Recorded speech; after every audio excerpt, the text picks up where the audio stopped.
na po kayo. Dasal ko po ang kaligtasan ng bawat isa sa gitna ng pandemya. Kabalian, ken patpatgeg nga kailyan.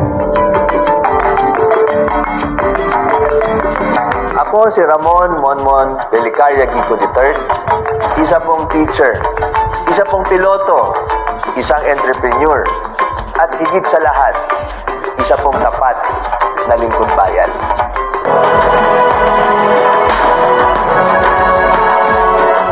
Mula sa aking lolo na si Don Ramon Gico Sr. hanggang sa aking tatay na si Binalonan Mayor Ramon Monching Gico Jr., dumadaloy po sa aking dugo ang asam na may pagpatuloy ang paglilingkod sa ating mga kababayan ng buong husay, buong kagalingan at buong katapatan.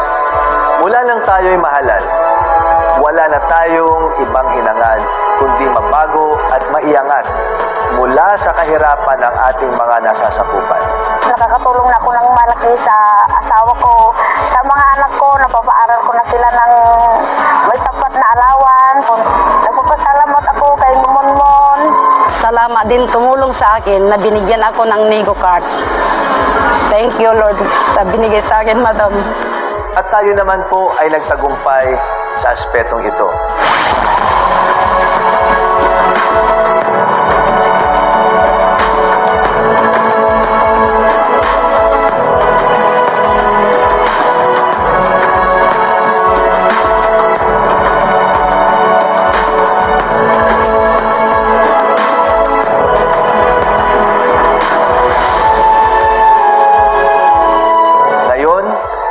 Hiling ng ating mga kababayan at mga leader na katulad ko, sana'y magawa ko ito sa buong probinsya ng Pangasinan. Paano nga ba natin ito isasagawa?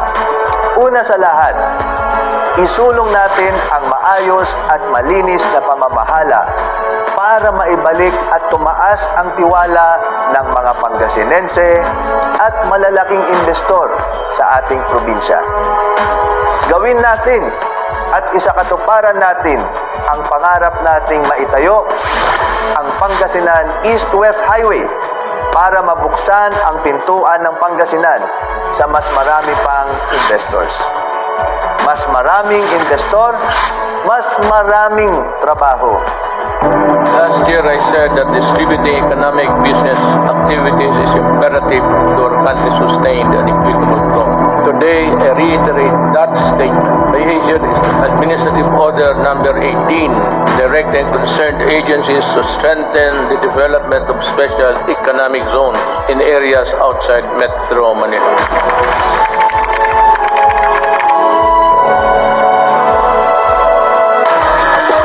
Is a promise of hope for all of us. We see it as a testament to Filipinos' resilience, and it is a symbol of hope that we all can conquer and endure. We feel safe and succeed to operate in this community. That's why we can provide job opportunities to the people of Binaronan and other area of Pangasinan province. We will hire 10,000 employees from this area. We will give the opportunities for young generation to work without go to Manila or go to abroad.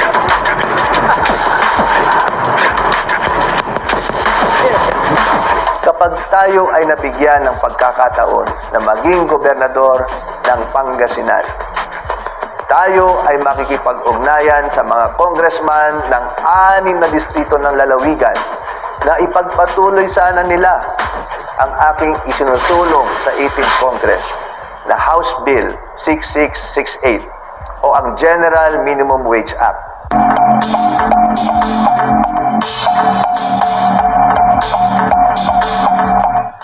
Ang layunin ng panukalang batas na ito ay ipantay ang minimum wage sa Maynila sa sahod ng mga nasa probinsya. Mas maraming investor, mas maraming trabaho, mas mataas na sahod, mas maginhawang buhay. at mas progresibong Pangasinan. Chinese authorities say they're investigating a viral phobia.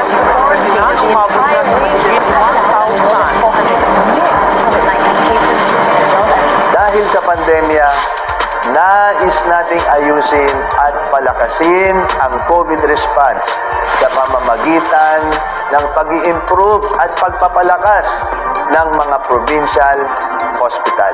Panahon na rin para pagtuunan natin ng pansin ang agrikultura sa pamamagitan ng pagpapakilala ng mga makabagong teknolohiya at nakakaawang pagmasdan ng ating mga kababayan ay nagtitiis sa mahabang pila para lang makakuha ng tulong mula sa ating gobyerno.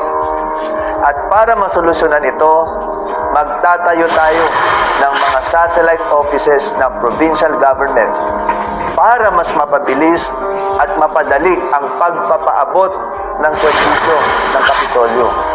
Naniniwala tayo ng edukasyon ang susi sa maunlad na bayan.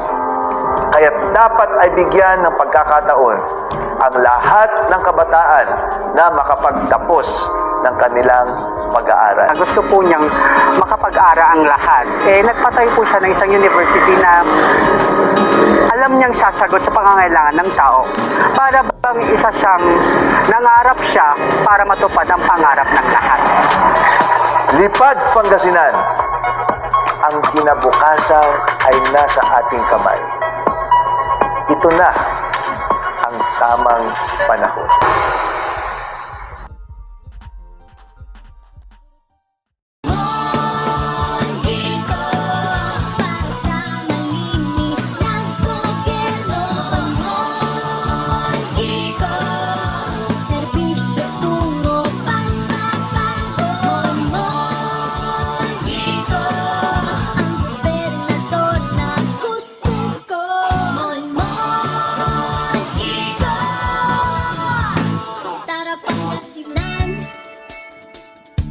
Tamang panahon na, halika na,